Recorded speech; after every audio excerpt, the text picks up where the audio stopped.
If it's not war, then we are very close to it, said one Georgian official on Friday.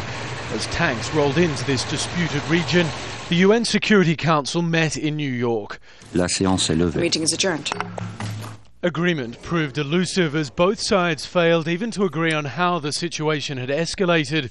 Hours later, a second meeting was convened to try once again. Georgia says South Ossetia, backed by Russia, had prompted the outbreak of violence, while Russia cites Georgia's aggressive actions. The Georgian government has acted extremely aggressively in southern Ossetia. They have, in fact, started combat action using heavy arms, artillery and tanks. Georgia has been pursuing closer ties with the West. To that, Russia has always objected. This is Russia's strategy of preventing Georgia from integrating into the West in general and in NATO in particular.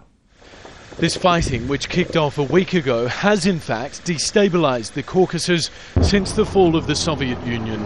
It's already claimed the lives of many and has sent thousands of South Ossetian civilians pouring across the border into Russia earlier this week. It was perhaps the most obvious signal the violence was about to escalate. South Ossetia wants full independence from Georgia and has been fighting for that with Russian political and financial backing. That has been a thorn in the side of Georgia's president, Mikhail Saakashvili. It's a very, very risky thing to go to war in South Ossetia. Russia is not going to stand idly by and see its small little ally, South Ossetia, be attacked in this way. So the Georgians can win a short-term victory there, but there's bound to be a Russian response which could provoke a much larger Russian-Georgian fight. Georgia has focused its strategic gaze west. The country has become an increasingly valuable energy highway, delivering oil and gas from the Caspian Sea directly to Europe.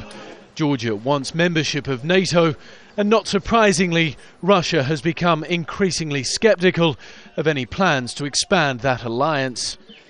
The Caucasus have long been a potential flashpoint for the powers jockeying for influence over this oil and gas-rich region, and now the civilian population is paying the price.